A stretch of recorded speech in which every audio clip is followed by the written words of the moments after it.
Good afternoon and welcome to the 165th of the COVID calls. This is a daily discussion of the COVID 19 pandemic with a diverse collection of disaster experts. My name is Scott Gabriel Knowles. I'm a historian of disasters at Drexel University in Philadelphia. Today we have a discussion of musicians and how they're coping with the pandemic. I'll be talking with Rafe Offer. And then a public health update with frequent COVID calls guest Esther Chernak. Just a reminder, you can catch COVID calls live every weekday at 5 p.m. Eastern Time on YouTube. Just go to the COVID calls YouTube channel to watch. You can also watch COVID calls on Facebook Live and on Periscope. You can hear COVID calls anytime recorded as podcasts on Spotify, iTunes, Podbean, or anywhere you get podcasts. You can also keep up with COVID calls via Twitter using the handle @US of Disaster or @COVID calls. Please do help spread the word and send suggestions for future guests and topics, and please feel free to suggest yourself as a future guest. As of today, November 9th, 2020, there are 1,259,976 deaths from COVID-19 globally, according to the Johns Hopkins University Coronavirus Resource Center. There are 10,218,278 cases in the United States. That's up from 9,678,326 reported on Friday. There are now a total of 237,742 deaths from COVID-19 reported in the United States. That's up from 235,541 reported on Friday. As a way to bring some humanity to the numbers, I've been reading a life story or a story of advocacy for those impacted by the pandemic, and I'd like to continue that now. The headline is Joseph Souza III, 81, was a singer, career railroader, and loving family man. This was published in the Philadelphia Inquirer on October 28th by Gary Miles. It isn't the 2-week visits to family in Connecticut or the trips to Long Island to see their uncle that the Souza boys, Kevin, Michael, and Peter, remember most about their childhood vacations. It's their father belting out Barry Manilow hits to his own unique lyrics during the 5-hour car rides. He was a booming tenor, singing opera at full throat whenever he was in the car, the family said in a tribute. He had the incredible ability to convolute and improv with fiery confidence. The lyrics of 70s pop tunes, Barry Manilow's Looks Like We Made It became Looks Like Tomatoes. He was just a presence wherever he was, Michael Souza said. Joseph Souza III died on Tuesday, October 20th at Brightview, Devon, of COVID-19. A resident of Rosemont, within a stone's throw of Villanova University South Campus for 44 years, Mr. Souza was a longtime executive and consultant for Amtrak. With his wife of 51 years, Terry, Mr. Souza raised their sons and rose through the Amtrak ranks until becoming the executive director of purchasing for the East Coast. Mr. Souza retired from Amtrak in 2006, but returned as a consultant in 2009. A member of the New York Railroad Club for 35 years, he served for a time as its president and was known around the Amtrak office for his style, integrity, ethics, quick wit, and memory. I will always remember him in his Joseph A. Banks suits, Brooks Brothers shirts, shiny Melton shoes with briefcase in hand, bouncing on his toes, one colleague wrote. Born on August 5th, 1939, Mr. Souza was one of 4 children and grew up in the fishing village of Stonington, Connecticut. His backyard was the Atlantic Ocean, so his childhood was filled with swimming, sailing, and fishing. He met Terry Martini on a blind date in 1964, told her then they would marry, and they did, 5 years later. They completed each other in ways that only they could understand, the family wrote. Mr. Souza loved to dance on family vacations, steam lobsters, and watch Villanova basketball. He served in the Army National Guard, attended Connecticut College, and worked early on at General Dynamics Electric Boat in New London, Connecticut. A devout Catholic, he was an affiliate of the Augustinian Order and a longtime lector at St. Thomas of Villanova. His favorite activity was coaching his sons in soccer and Little League, baseball, attending their football, basketball, swimming, and baseball events when they were older, and even later doting on his 3 grandchildren. He always suited up and showed up, Michael Souza said. You don't realize until you're older all the things your parents do for you. That's how it was with us. It's very touching. Mr. Souza is survived by his wife, 3 sons, and 3 grandchildren. His brother and 2 sisters died earlier.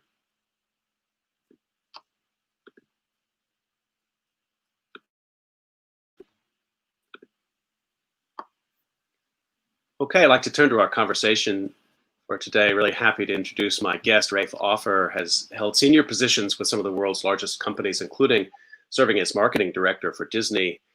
Rafe continues to consult top companies, including Microsoft, Aviva, the Daily Mail Group, and Amazon. He is the CEO and co-founder of So Far Sounds, a cutting-edge music company and worldwide promoter of new bands. It's grown from one London living room into a global music phenomenon, which has created the world's largest international network of live music events and has been touted by The Guardian as a quiet revolution and by New York Magazine as one of the top new brands in America. Rafe, thanks so much for joining me on COVID Calls today. It's a pleasure to be here. Thank you for including me.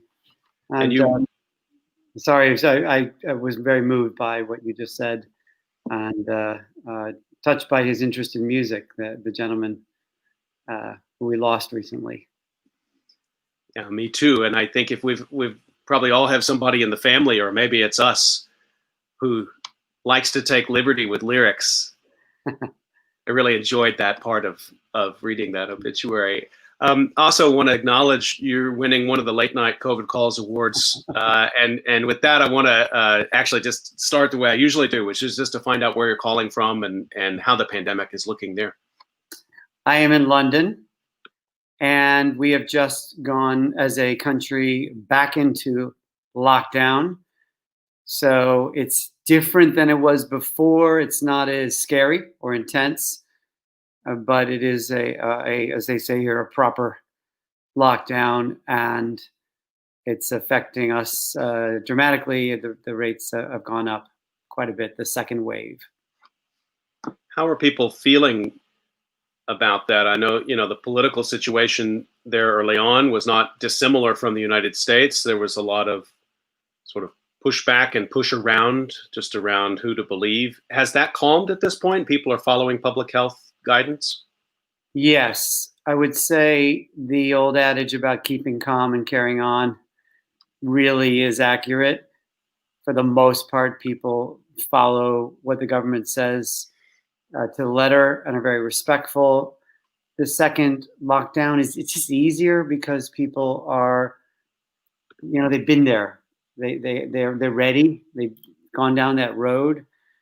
I would say, though, that they're starting to second guess just the haphazardness of the government's decisions, like a little bit like throwing things against the wall and seeing what sticks, and in a way protecting some industries and others not. And there's definitely a lot of grumbling about that and a lack of respect for the way the government has rode through it, especially in the last month. But that doesn't mean that they rebel against it or have mass rallies against it. It just means there's a lot of grumbling and it's affecting the popularity of the current administration. You've been following this with a transatlantic vantage point. You're from the United States originally? Indeed. I grew up in Chicago and have lived on both coasts as well since then. So my heart's in both places. That's two great music towns, Chicago and London. I know you have a diverse and really interesting work background. I'd like to focus a little bit on how you got into the music side of it. The interesting thing, at least for me, is I didn't have a clue about the music industry. I have no talent. I love to listen, though. And I was literally in one of my more corporate jobs on an off night at a bar. And I was sitting at the bar with two friends, and a band was playing, and we looked at each other halfway into the set and said, "This is all wrong. The band is playing and half the people are talking, and all the phones are out, and the bar's open, and you can hear the clanging of the beer bottles." And so we kind of said, "We're fans. Something's wrong here. Let's see if we can change this." And that was the beginning of this business that I launched with those two other guys. And that's how I got into music, sort of because I was upset and complaining about something. And we created something different where it was all about respect and focusing and being quiet. What were some of the trends in live music performance at that time? I mean, you had that insight, and that's a very relatable experience, particularly if you're, and it's true also, like for for from comedy, if you're into comedy or other kinds of artistic performance where maybe the artist might not be as well known, but you're there to hear it or see it, and others are not. Super frustrating. So I can relate to that. But you had that insight at a time when there seemed to be new options available too.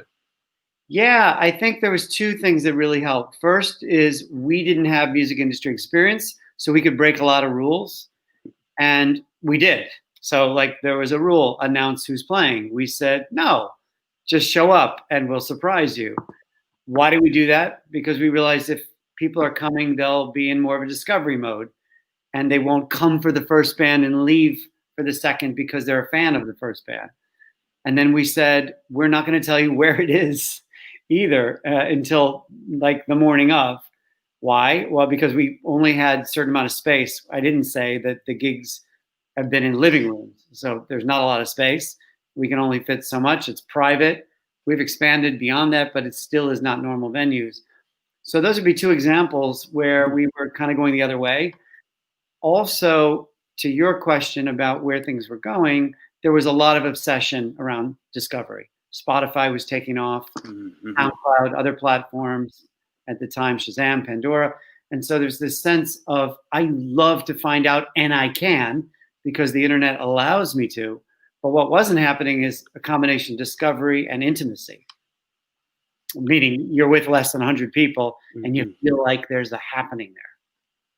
It's interesting. Tell me a little bit more about this insight of not giving away who the performers were going to be, because I find that tension with the way even that I use online music services right now. I'd like to think I would use it as a discovery vehicle, but honestly, a lot of times I use it as a personal jukebox, and it just takes me further into the rabbit hole of the bands I already decided 30 years ago I loved. But it's interesting you say that, because the vast majority of humans, when they turn 30, stick to that music for the rest of their life. And it's no surprise that many of the people who came were under 30 or folks over 30 with an open mind. What we did is we made sure the sets were short, 20, 25 minutes max. So if you're hearing somebody new and you don't like it, you know there's something else. We had 3, in the early days, 4 or 5 acts. So we gave you some sort of smorgasbord. And maybe most importantly, you met other people. So it wasn't just about coming for the band. We also didn't tell you who was going to be there. We limited how many people you could bring. You sat down on a floor, you brought your own alcohol or whatever, and you met people. And 10 years later, we had more than 20 people getting married to the stranger that they met sitting next to them, and it became a great date night, a kind of cool, well, that's what people tell me, social thing. So that made the whole experience more than just discovery.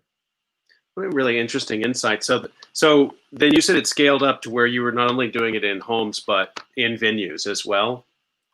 There were only so many people who would host a bunch of strangers. Yeah, fair enough. With a couple bands in their house, and there was a lot of demand. So we do it in non-traditional venues. It could be a church basement. It could be a funky library on another side of town.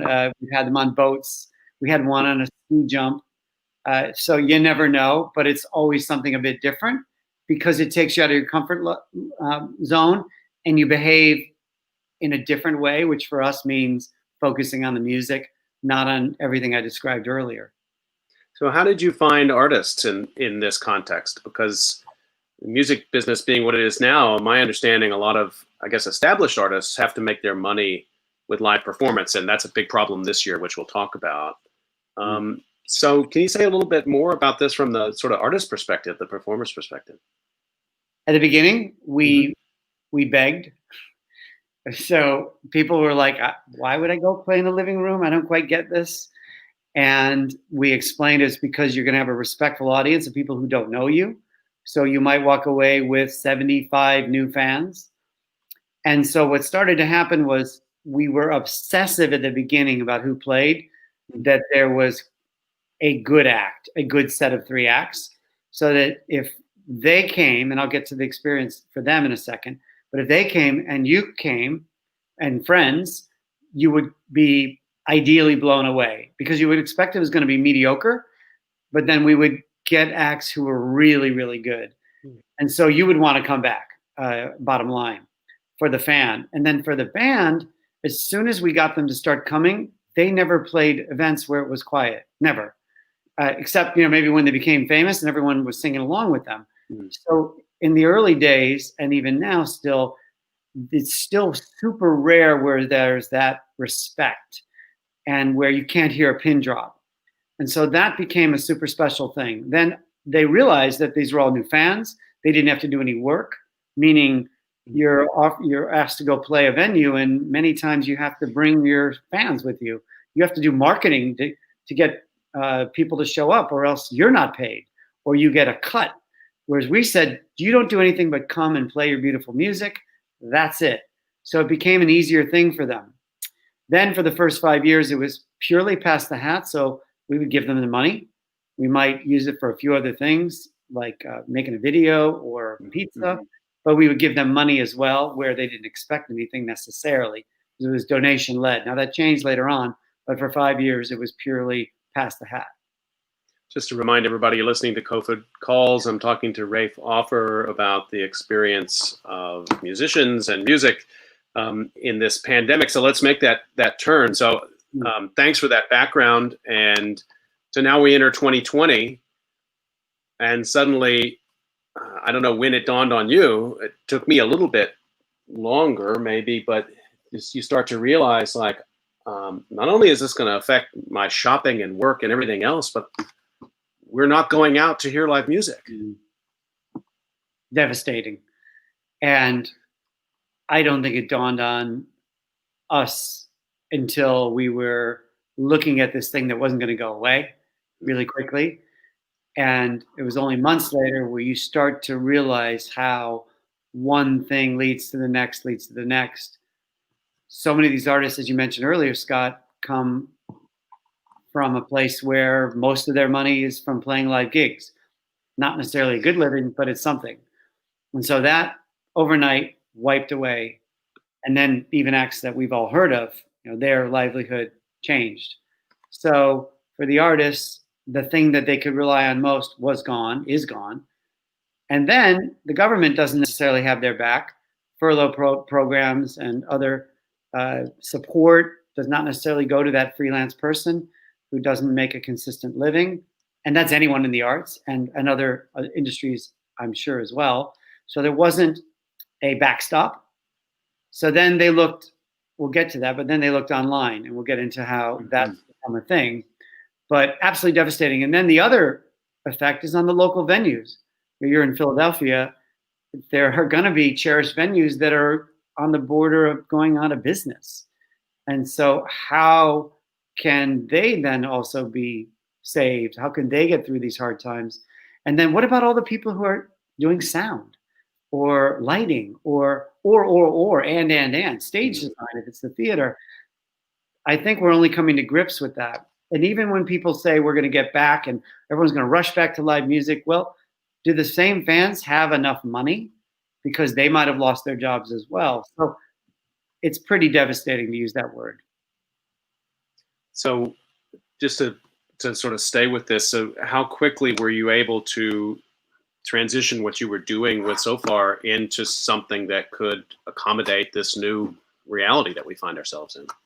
So being a small company, we were able to transition within a few weeks. And what we did was we went all online. We started doing live streams similar to you, one a day. And immediately we realized all the money, all of it must go to the artist. And we couldn't charge because there were so many live streams. What are we going to get? $1, $2, if that, and we'd lose a lot of audience. So what we said is it's free, but donate. And 100% of the donation goes to the musician playing. And then when that started to work, we started finding a way to pay the musician and get the donations. And so they would get on average hundreds of dollars, sometimes over $1,000, sometimes way more than that for 25 minutes. So the good news is we have that way raised north of $50,000 directly going to the artist. Bad news is we were doing nearly 1,000 events a month before we were retired for a while, and this is one. There are other so far units, our cities, we're around the world who are doing things on their own, but formally we're doing one a night. So that was number one. Number two, we offered free webinars. We've done nearly 20, and they are about an hour or so. They're things like activism in the arts, how artists can impact their community in their downtime, advanced songwriting techniques, building the right team around your music, touring, and so forth. So that was a way for us to say, look, you don't have as much to do right now. That's terrible, but why don't we help you learn during this down period? So those two things, I think, we were able to do right away, just to get going. Could you give me some examples of the ways that artists have coped, ones you've been interacting with through this time? I have wanted to. First of all, I'm really super glad I found Listening Room, and some of the artists that I would make an attempt to see once a year, let's say, like John Gorka is a singer-songwriter in the United States who I love. And, he's been trying, and, some of the venues that he might ordinarily play, you can see like the venue will host something, like they're trying to approximate as best they can an experience. But he's an established artist, and he'll probably come through this okay. But I've worried a lot about emerging artists, just as I said before, about comedians and playwrights and anybody else who's breaking into the arts. It's a critical moment when you're building that audience. Tell us a little bit about how some of the artists you worked with during this time are making out. Because they're in that discovery mode, they tend to be quite young. Not all of them, but many of them. So what does that mean? That means that they, not always, but sometimes have a support network of their families. So there are various ways they respond. If they're quite young, so for example, Elizabeth Wilde, who is a lovely singer-songwriter who is in Brooklyn, she went home. So she lives, I don't know exactly, but I'm thinking North Carolina. She'll kill me if she hears this, but it's somewhere nice, and she went home. So she was living with her parents, and there are many, many who they never thought they would ever go home again, right? But that was the only choice. For her, then she actually was able to write some beautiful new songs.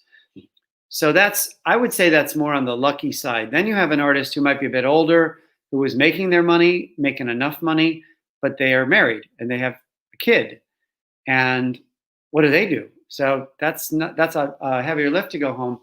So they'll break into several areas. One might be they have to get a job, but the job might have nothing to do with music. Yeah, maybe they might be teaching guitar online, but generally you have to get a different job. So I was speaking to a friend in Buenos Aires, Roberta Megli, who does great music around accordion and tango, and she's had to teach English, and so she's done nothing with her music, and she feels she's atrophying. So that'd be an example where she lives with someone and they needed money. If you have a partner who's making enough money, maybe in a career that's not as devastated, and you're older, well, then perhaps you can go and do some things like my friend Chris Winfield, who's in the north of Norway, who lives on a farm. It's not expensive. His wife works part-time. He's written 2 albums. So that'd be an example on the positive side. I have a number of friends in Portland who they've got no backstop. They might have a small kid. They're stressed, so they're not able to be as creative as Chris. Another guy, Josh, who's in Berlin. Berlin is an inexpensive city, so he's able to have a little bit of revenue coming in from his music already, not the live, but the stuff already recorded. And then Berlin's a little better right now, COVID-wise, but now they've just gone back into lockdown. But still, because it's an inexpensive place to live, he has some things going. So I'm giving you a world tour because SOFAR is a global organization, but you'll see there's no easy answer. And some of it is about age, about family situation, and some of it is about mental health. So, do they have the wherewithal to go out and write new songs? Can they use this pain in a way that it translates into amazing music, or is the pain too intense for them to create? What you're describing too is it strikes me as a really remarkable way for people to get an insight into the pandemic, the global aspect of a pandemic. I mean, disasters are usually pretty localized, and I mean, they may affect whole countries, but they don't generally affect the whole world unless we're talking about climate change or a war. And so, what you just gave, like you said, a sort of world tour um, of these artists and in listening room. Are you seeing that with audiences too? Are the audiences clustered? I don't know quite how your audience breaks out. Are they mostly in North America and Europe, or are they really tuning in from everywhere? They're tuning in from everywhere. And That's so, cool.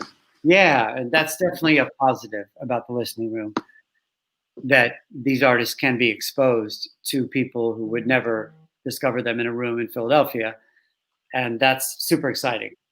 We've had that before when you do a video and pop it on YouTube or wherever, but not with a live performance. So I would say you're absolutely right. That is a silver lining. You can also, as we've done, do virtual private shows where you might have somebody's, let's say it's their birthday party or an important event. Then you can have 3 acts literally from around the world on Zoom. So, and you can be more interactive.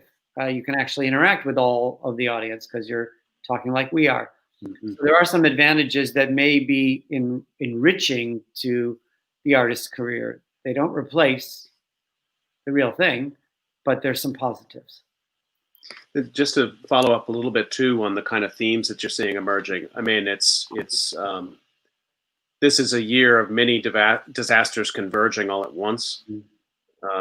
Certainly with the pandemic, but also with Black Lives Matter in the United States and the economic crisis, which is worldwide.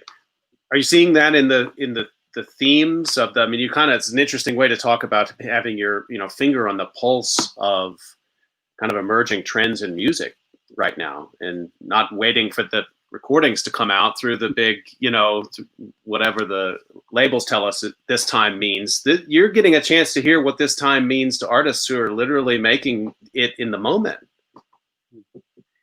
Yeah, it's nice to think about the glass being half empty when it's half full as well, and that certainly is enriching. This global look in one go. We're all in this together, as you implied. We know that artists from one country can easily, because of technology, talk to somebody else, but they're in exactly the same circumstance. And we're also seeing, and this is super interesting, collaborations happening more fluidly.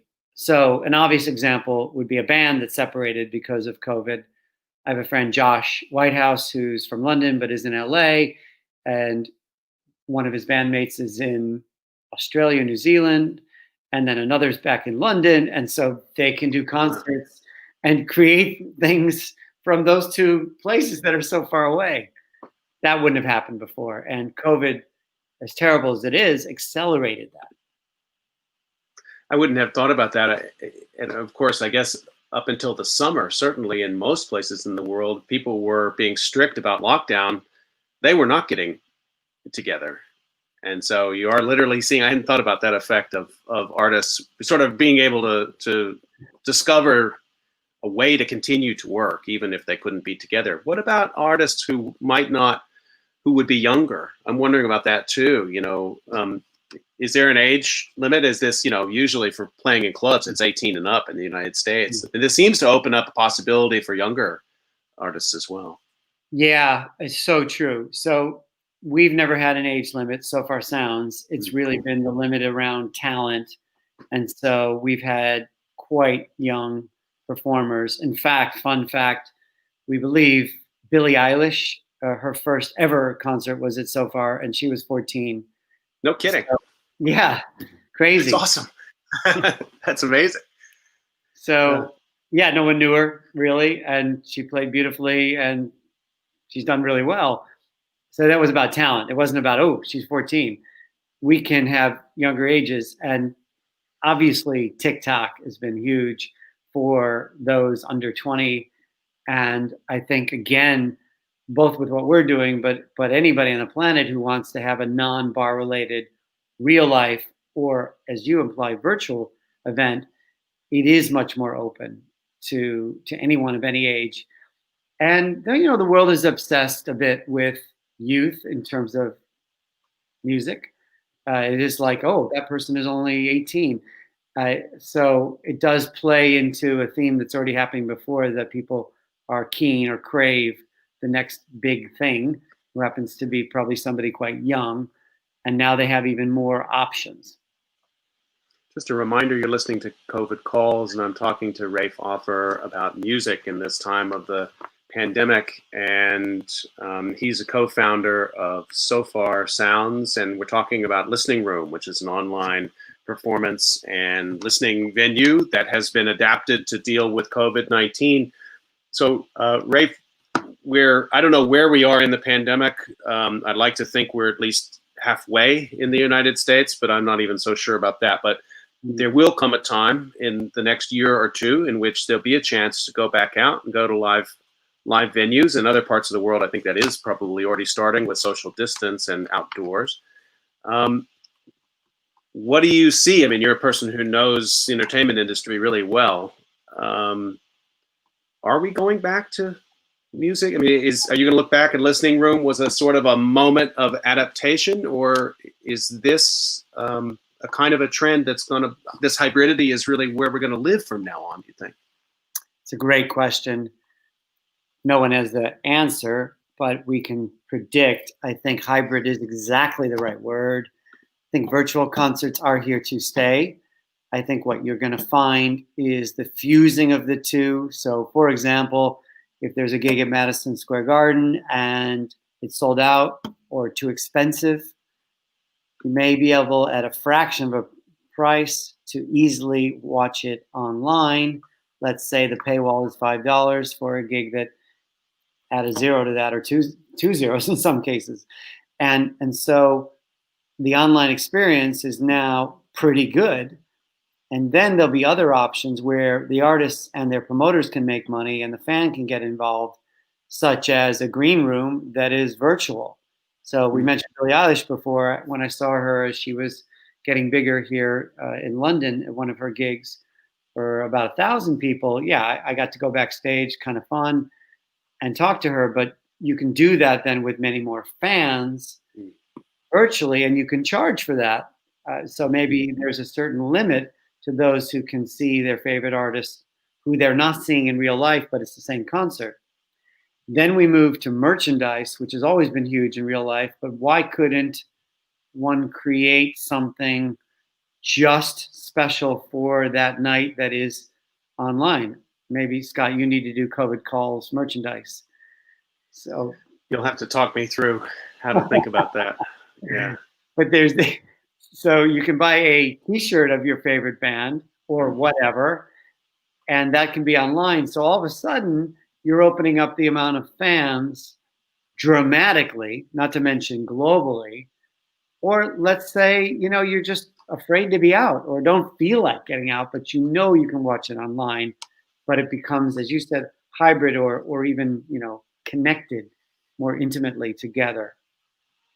Let me ask you just to follow up on that, a question. I'm a person from the 20th century, and so that means, I can say, like a lot of my people in my peer group, like, I saw Jane's Addiction live at the first Lollapalooza in 1991. I'll never forget that show. Perry Farrell came out on huge stilts.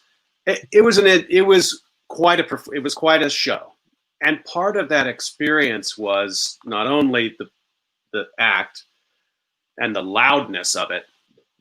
There was the reaction of the crowd around. There were those many different aspects of it that sort of transcended the music. And I guess what I'm asking is a sort of a lame version of the question is, can online ever really give people that same full sort of sonic experience of connecting with music in ways that go beyond what we can do online? I'm with you. I don't think so. I don't think it's the same. I do think that some people will argue that in a year or two, when AI is more further developed, you could have a headset. And I don't know if you ever put one on and gone on a roller coaster. You bet it feels like the real thing. Really? Yes. Okay, so Perry Farrell's going to be on the stilts coming at me in the... Bingo. Now, whether that memory would be the same as actually being there, you know, feeling the sweat of your neighbors, which hopefully we can do post-vaccine or whatever, again, that's to be seen. But I think AI, so let's put that aside. There are things that you can do that are not happening in the gig that you went to, such as you and I talking, or some fan talking to their artist, or seeing a chat function and the artist in real time throughout a virtual gig talking to them. Right. So my friend Kyan, a musician from Cambridge, said, you know, for the first time, I can literally talk to all 100 people watching, whereas that won't happen when he's up on a dark stage. So short answer, I don't think you can ever replace that feeling in real life. Long answer, there are some things that might do an end round and might be a bit different, compelling in a different way. That's, yeah, thank you for that. That's so interesting. We're almost up on time. There was just one more thing I wanted to ask you about, and I hope it's okay. I saw it mentioned in an interview that you did, that you're part of an organization also called Facing History and Ourselves. Oh, thanks for asking. Yeah, it originated in Boston and is now over here. Facing History is basically trying to eventually reduce or eliminate racism, bigotry, anti-Semitism, and hate. It does it by educating teachers to talk about history and to use the lessons of history, not just to put someone to sleep because they're not interested, but actually to say, what did we learn in this historical moment that we can apply to your life today, and get teenagers to think more about a term that Facing History calls upstanders. So it's not okay if someone talks about somebody in an inappropriate way in the schoolyard. It's not okay about what's happening with climate change, etc. And that sense of training someone to be an activist in a proper way as an upstander is what Facing History is all about. And yes, I'm a chair of the advisory board here in the UK, very passionate about Facing History. Thanks for asking. And that organization was underway before this extraordinary wrenching year. Correct. It's been around for decades. As I said, a Boston-based originally organization that spread because, you know, racism has been around a long time, may always be around, but how can we help curtail it through the use of better, more current education? I'm just going to put that up on the screen here so people can find that. That's facinghistory.org. And then to check out what we were talking about earlier, go to sofarsounds.com/v/listening room, or you can just find it through any kind of normal searches. Rafe Offer, thank you so much for your time today on COVID Calls. You're doing so many interesting things. And, you know, a lot of the discussions, particularly leading up to the election here, have been grim, and we should be talking about art in these times too. It's one of the shortest ways to bridge people who might be divisive, might not agree. You can agree upon a piece of art and say, isn't that Picasso, that Leonard Cohen song, you know, fill in the blank, beautiful? And then you can say, oh, by the way, we might have different views about our politics, but all of a sudden you found some commonality before you're hiding behind anonymity in a divisive other situation. Crosby, Stills, and Nash have kept my stepfather and I talking over decades. I don't think we agree on a single thing politically, but we agree that the song Wooden Ships is probably the best song ever written. So, but I think I'll have to turn him on to Listening Room because I think he'll really like it. I do. Rafe Offer, thanks so much for your time today. Stay healthy, and I hope we'll stay in touch. My pleasure. I hope to see you in a real living room over some music one day. Same. See ya. Bye-bye.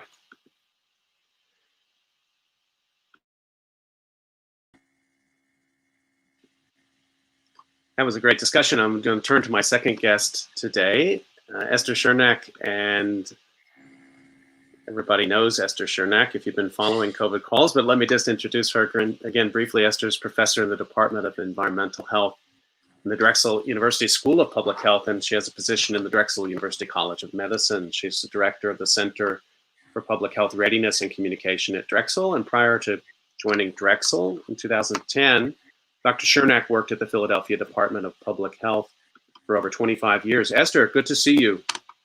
Happy to be here tonight.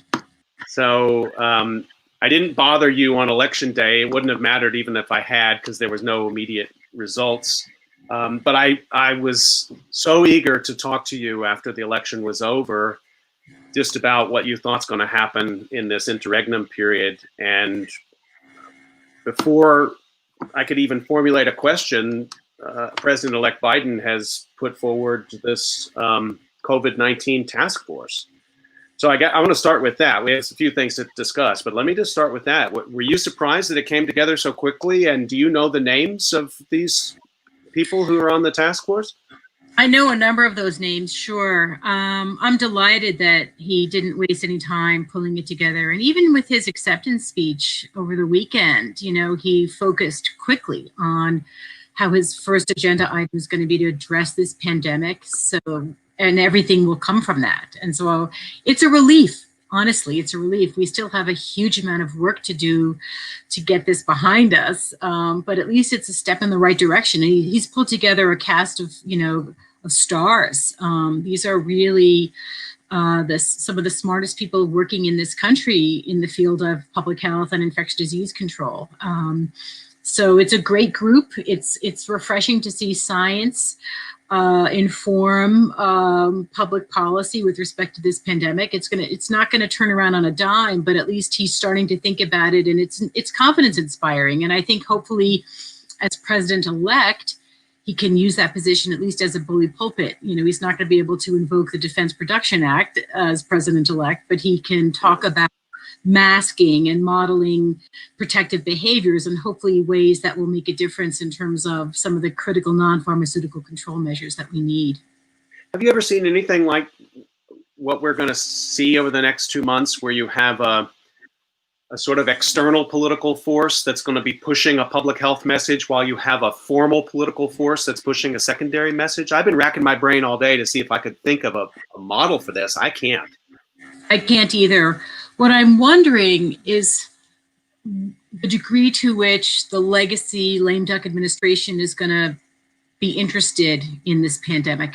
They haven't been interested in the last year, but maybe there will be less energy in terms of undermining CDC and FDA when they realize they've only got 60 days left, and they'll focus on whatever they're going to focus on for the remaining time frame. I mean, there's been almost an active undermining of public health and science. And what I'm hopeful is that they'll just, you know, allow the new administration to come in and start to do things, you know, at least from the perspective of messaging, and leave CDC alone. Maybe if they'll just leave CDC alone, there's enough career scientists at, you know, at NIH and FDA and CDC that, you know, can do the right thing if we allow them to. So my only hope is that maybe that will happen in the next 60 days. But this is a crazy kind of transition. I can't recall an election where there was jubilation in the streets. Maybe after, you know, Barack Obama's first election, there was joy in the streets. But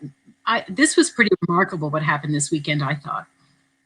It was, and as you said, it is pretty rare to have people go into the streets, not also sort of clearly happy that their candidate had won, but also that the other candidate had lost. And, you know, back to this issue around the Trump effect and CDC, I do wonder if now that the political viability of being anti-mask, for example, is removed from the equation, this struck me over the weekend. I just thought, what a completely crazy upside down situation we've been in, where just if Trump in March had just decided because of whatever he ate for breakfast that morning, oh, a mask is a good thing, or if he decided that there was no political capital to be made out of it, I mean, one can't begin to think how many lives might have been saved from that. But there's no political calculus anymore, nothing to be gained. It seems to me that that's the case. maybe because of that, they'll just back off and let some of these really fine public health agencies do their job. So we'll have to see what happens. I think there's a lot happening with on the vaccine front, and that will unfold in the next 30 to 60 days. I'm sure the lame duck administration will try to take credit for that, and they should. I mean, the one thing that I think this administration has done right is this Operation Warp Speed. They have really accelerated the development of a number of candidate vaccines, and that part of it is great and promising. But there's so much more to controlling this than just unrolling those vaccines. Well, let's turn to the vaccine. I'm glad you raised it, and the timing of that announcement, I don't know if we'll ever know. I'm glad that the announcement came after the election was over. I'm sure they weren't slowing the work down at all, but what should we make of this announcement? Pfizer says that they have a vaccine that they believe will be effective for 90% of the population. That seems a lot more robust than what I've heard. And when I hear things like that, I realize I don't really know how to even interpret what I'm hearing. So that's why I'm glad I want to talk to you about it. So it's one study. It's the first study that really with efficacy data. And in this particular study, that there was a 90% efficacy in terms of preventing symptomatic infection, I think. So it wasn't preventing the disease per se, but preventing symptomatic infection is what I understood. And it is that's an efficacy that is much higher than I think anybody thought we would see. It required 2 doses, each given over a 3-week period. It's interesting. It's one of the mRNA vaccines, messenger RNA vaccines. So it's really cutting edge technology that we've never really used before with respect to vaccines. And the good thing about that technology is that I think I'm told that it's easier to produce vaccines with just messenger RNA candidates, because you're not creating subunits and you're not growing viruses, et cetera. On the other hand, it has really significant cold chain requirements that will make distribution on a large scale challenging. But the bottom line is we have the first vaccine that elicits neutralizing antibodies to the spike protein. There's a number of different vaccines that are in the pipeline that have similar targets. So this is promising not just for this vaccine that was just, in the news today, but for related vaccine candidates that are also in the pipeline. And the fact that, at least in this particular study, it, had a 90% efficacy in this, in the vaccine recipient arm, that's great news. And it's, it's great news for vaccines in general. It's great news for this particular vaccine. In terms of the timing of the announcement, I'm naive, I suppose, but I don't think it was deliberately postponed till after the election. I think they made a decision about when they were going to, when the DSMB, the Data Safety Monitoring Board, was scheduled to review the data this last weekend, as I understand it, and they did that, and it turned out to be promising. I don't think it was political, but maybe that's naive. I don't know. Well, I don't, a lot of things that I wouldn't have thought before this year. I mean, the president seems to think that or I don't know if it's him, but others around him have already said they thought that Pfizer was holding out, till after the election to hurt him. Ultimately, those things will fade away. They won't be important. What's important here is that, as you said, this profound breakthrough is underway. Let me ask you a little bit more about it. Does it mean that companies that are following quite different pathways to producing a vaccine, will they continue on the pathway that they're on? And so we may end up with a menu of different vaccine options within some reasonable period of time? I think the answer to that is yes. I mean, like many diseases, there's a menu of vaccines. I mean, look at influenza. There's a menu of vaccines for influenza that we choose from every year, and many of them are on the market. Some are high titer, high antigen level, low antigen level, nasal administration, injections. Some are subunits. Some are, killed vaccines. The key is that they all have a common ability to elicit an immune response to influenza antigens, and that will be the case for coronavirus vaccine. What's similar about these vaccines, as I understand, is that many of them will elicit an antibody response, maybe even a cell-mediated immune response, but mainly antibody response to the surface or protein of this virus, but there's lots of ways in which different vaccine technologies are unfolding. Many people are optimistic about even a second generation of vaccines that are in the pipeline now that are not yet in clinical trials. But yeah, I mean, I think the bottom line is there will be a menu, and you kind of want there to be a menu. You want there to be different types of vaccines, different processes for manufacturing them, because it's going to be a tall order to generate and manufacture enough vaccine, particularly if multiple doses are required for everybody on the planet. And so, the more the merrier, as long as they're all effective. And just to say a little bit more about that supply chain issue, can you just break it down in sort of broad strokes for us? Like, how does that even work? Well, it's interesting. I mean, that's a really complicated process, but manufacturing, 300 billion doses of vaccines is obviously a tall order. One of the things that's remarkable about Operation Warp Speed, and just in general, in terms of even the WHO's approach to vaccine development, is that, in normal times when drug companies create a vaccine, there's years of testing the vaccine. And there's really no investment in the manufacturing component or manufacturing processes until after years of testing have elapsed, and there's a judgment made about whether it's worth the financial risk of investing in the vaccine. And the major step that we're skipping, that which skips this delay, is that there's been investments now in building factories and investing in the manufacturing side of things, so that as soon as there's a vaccine candidate that looks like it's successful, there'll be concomitant investments in scaling up the manufacturing to make large quantities of this. And that's I think been the biggest change in the COVID-19 vaccine development compared to prior vaccines. And it's more than just the vaccine itself. It's syringes. It's on which vaccines are stored. And again, with these messenger RNA vaccines, I think there's going to be really logistical challenges with respect to just ensuring cold chain.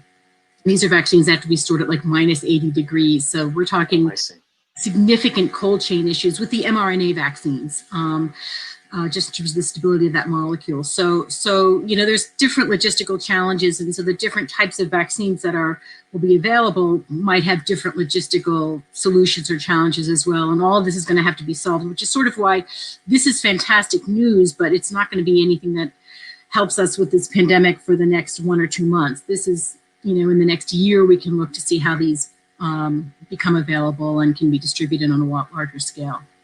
Yeah, I was lingering here in this positive space for a second because it's important. Me too. Yeah. Me too. It's light at the end of the tunnel. It's promising. And listening to your prior guest, this is maybe what is going to allow us to have normal lives again and go to concerts and theater. This notion that we can be in restaurants again safely, and you next to other people safely and listen to music and, watch plays, etc. I mean, it's a huge part of it, but we still have a while of mask wearing and social distancing ahead of us, I think. Mm-hmm. And after this pandemic, mask wearing becomes a norm, like many countries in Asia where mask wearing has been a cultural norm for years. Well, that was something that President-elect Biden said today. A mask is not a political statement. So, they're working with this task force. They're sort of working two things simultaneously. I think they're now, with this vaccine news, they will begin the plannings and the logistic to make a dose available for every American, and presumably with international implications as well. But they're going to have to work hard on the messaging just to sort of depoliticize. And all health is political under all conditions, but to bring it out of electoral politics and to make a mask something that you just wear. Do you have hope? I mean, you're a person with a very sort of deep reservoir of understanding of public health messaging. Can we get back to a place where it's no longer sort of a virtue signal of whether you do or don't wear a mask and you just wear it?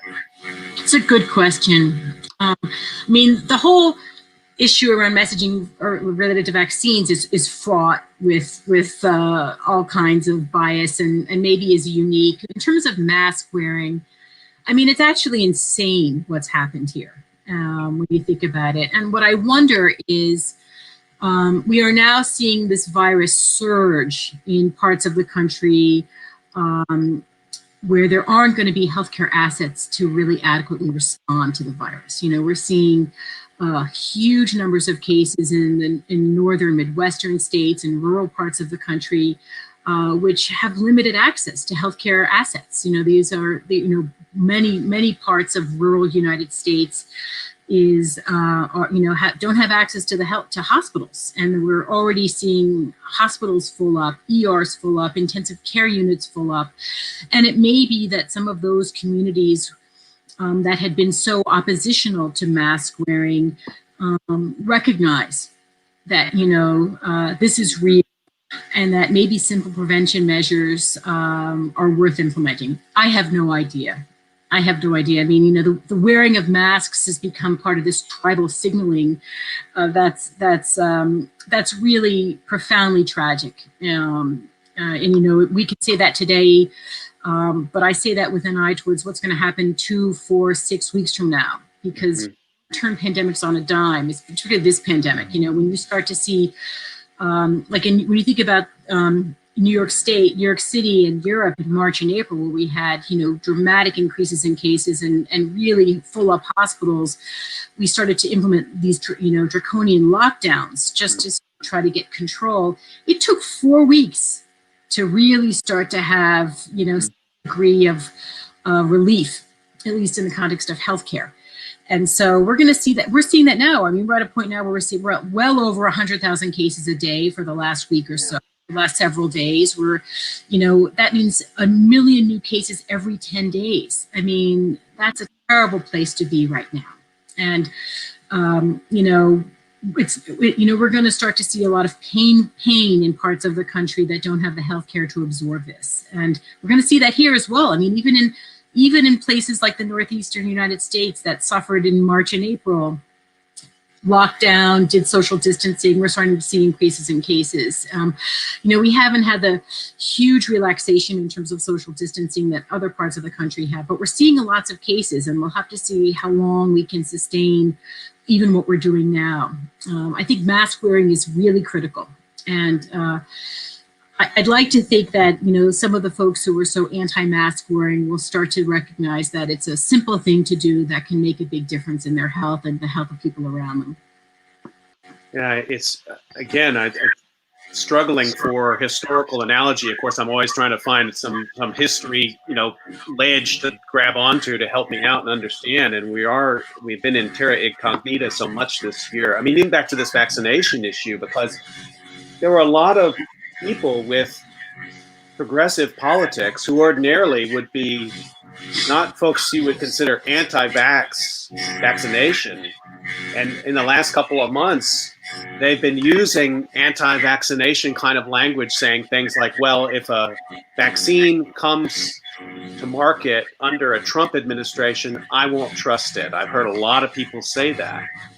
And so maybe this, again, takes some of the air out of that balloon too. I mean, I think the hyper politicization of this has been mostly on the right, but not only, it's affected everyone across the political spectrum. Yeah, I agree with you. I heard those same messages, and I honestly thought that was the wrong thing to say, the wrong way to convey it. There's a lot of things that I think the left said in the last few months that I think were the wrong messages. But in particular, I mean, I think the message should have been, I'll take a vaccine when the science supports it.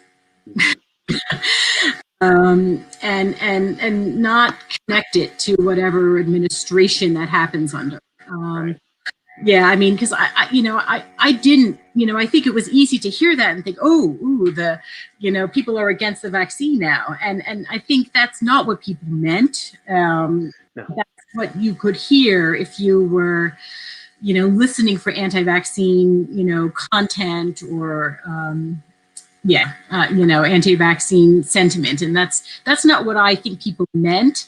I think it was the wrong message. I mean, I think what we all believe, I hope, what I sure believe is we'll take a vaccine when the science demonstrates that it's safe and effective, period. Right. It is interesting because one of the things that Biden and Kamala Harris have already started trying to do is to talk a lot about CDC. I haven't heard them talk about FDA yet, but I'm sure we will. And to talk about these agencies in the ways that people usually talk about them, with enormous respect. And I think sort of bringing that just sort of back into sort of the institutional science culture will make a difference. I certainly hope it does. I just want to remind folks, you're listening to COVID Calls, and right now I'm talking with Esther Chernak about the pandemic. You mentioned a minute ago, I just want to come back to it. So in the United States right now, we're up to 126,000 new cases, I think, today. El Paso, Texas is off the charts, but also in the upper Midwest, in Wisconsin, and the border with Canada and the Midwest, it's bad news all over. It is. And some of the governors of these states, I think it was Utah, these Republican governors, they are now issuing mask mandates. Too little, too late. Let's hope not too late. But yeah, I mean, we are seeing cases off the charts in many of these states that have had, a fair amount of transmission for weeks now. But certainly, though, the transmission in those places is contributing to our national numbers, although it's increasing everywhere. Dr. Peter Hotez, who's a pediatric infectious disease specialist and also a vaccine expert and developing his own vaccine for COVID, has been very active on social media. He's based in Texas, and he's been very active on social media, decrying what's happening there, talking about, the decimation of the Latinx population there, just the way the virus is running ramshot, particularly among low-income communities of color. And it's just terrible. It's terrible what's happening in Texas. It's terrible what's happening in the northern Midwest, in places like Utah. And hospitals are full up. We are beginning to see their altered standards of care, limits on access to intensive care unit and critical care beds. I mean, we've certainly gotten much better at treating this disease. But that said, we are still, and we've gotten better, I think, at protecting the highest risk people in nursing homes. But at some point, when the disease is spiraling out of control the way it is across the US, you're not going to be able to keep it out of high risk settings like nursing homes. And you're going to have so many cases that even the rare events, like the 25-year-old who needs a ventilator, that's going to happen more and more because have millions of cases, you're going to see those. And so, these are not benign outcomes by any means. And it's going to be very hard to turn this around, because, as I said before, you don't lock things down, you don't limit social distancing and immediately have a reduction in your hospital demand. It's going to take a long time to reduce transmission in the community where you start to see preservation of the healthcare system. So we're back into some questions that you and I were talking about back in March and April. For example, the governor of South Dakota, Governor Noem, has said that there will not be a lockdown in South Dakota. I believe South Dakota. And other governors have said the same. Doesn't matter what happens, we're not going to lock down. I guess I have two questions. One is, when you reach a certain point, you wonder if that holds, the pressure gets to be too great. They're going to have to do what we did here in New York and New Jersey and the Northeast in March and April. Put a pin in that. The second thing is, new president comes into office, the options are on the table to take the kinds of public health measures at a national level that Trump never did. That is to say, to exert federal power to force states to lock down. Do you expect we'll see, I guess, what kind of things are you thinking might come about in December, January? Yeah, so it depends where we are and what happens in the next 60 days, right? Arizona was an interesting case study because they didn't lock down, but they issued masks. They encouraged the use of masks, and they did some social distancing things, and they closed down congregate settings like in restaurants and that sort of thing. And they were able to not to actually get things under control without a huge lockdown. And so I think what you will see, what I'm reading about with where the Biden plan is I think you'll see curtailing of things that are non-essential while we have rampant transmission, but you'll see messaging around masks, probably mask mandates or whatever can be done around mandate mask usage. I think you'll see investments in testing capability. We're not blind, and we'll encourage testing in places where there's really high risk for transmission. And I think you'll see investments in PPE, so healthcare workers have better protection. You might see utilization of the Defense Production Act to invest in those technologies. I mean, even right now, people want to ramp up testing to limit transmission. And there are some supply chain issues. There's supply chain challenges with reagents, with plastic pipettes, with anything, with test swabs. So you'll see investments in those sorts of things, and you'll see, I think, investments in personal protective equipment, while we're seeing things like mask mandates. And I think even little things like mask mandates and looking critically at some of the things that we've loosened up over time, like congregate settings. I mean, if you look at what happened, Europe did an amazing job locking down. There was very little recognized transmission in the summer, and then so everything was back to normal. And you had bars, you had restaurants, things open. We didn't have that, at least in this part of the country. The slow reopening of restaurants, and I think that's probably where local and state officials will work with federal officials to say, what can we keep open while we have so much disease in the community? There's sort of this balance. But I think things like mask wearing, limiting congregate settings that we're doing now, at least in this part of the country, can make a big difference. And I think there'll be investments in testing. And when you have investments in testing, there will also be concomitant investments in contact identification and tracing of all. Again, it's hard to do that when there's 100,000 cases a day, but in communities that have fewer cases, you can invest in that, I think, with good effect in terms of disease control. The politics become important here again, too, because the next Congress will have to face the need for some sort of stimulus to try to give people, the economic pain is real and it's out there. And for some people, it's been 8 months now. That can also make it more likely, can't it, that a mask mandate could work and that people could choose to not put their lives at risk if they can pay their rent for the next 2, 3, 4 months.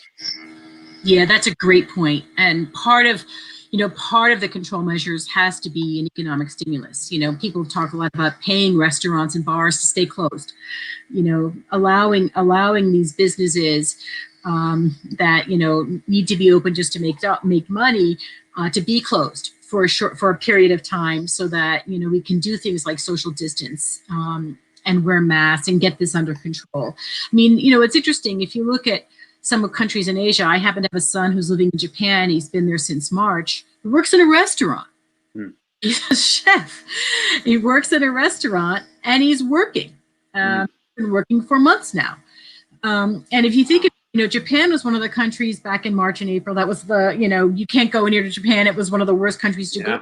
And they worked aggressively, and they have not done the lockdowns. They've locked a few things down. They shut down schools for a while, but they have universal mask mandates. They're aggressive with contact tracing when they identify cases, and they're not back to normal. They still have borders that are closed to other countries. They have limited capacity in some restaurants. That's beginning to expand now. But for all intents and purposes, they look a lot more normal, or having a lot more. They're a lot more close to having a normal life than we sure are. So I think I think that an economic stimulus to keep some of these higher risk venues closed. And people can live their lives will make a big difference in terms of getting this under control. And then you have wiggle room, right? You have maybe you have vaccine candidates. Maybe there are always these controls are going to be layered and balanced and multiple things working concurrently. But so much of their success depends on just getting some control around the just percentage of disease in the community. We're almost up on time. Just to remind people listening to COVID Calls, and I'm talking to Esther Chernak. I just want to get one last question in, and it's one I've asked you a few times, but every time I learn from your answer, which is, So now we're 8.5 months in the United States. What are your concerns about fatigue in the public health community? I've been thinking about, you remember all these stories back in March and April where there were nurses and doctors who were coming from Arizona and they were coming from Nebraska and they were coming to New York to work. And then they returned home. Are we going to see that kind of a exodus from the Northeast to go help people in the Midwest? I'm trying to get a sense of how long we can stand this. It's a great question. I don't know the answer. I mean, the time for, healthcare workers from northeastern states to travel to the northern Midwest is now. Mm-hmm.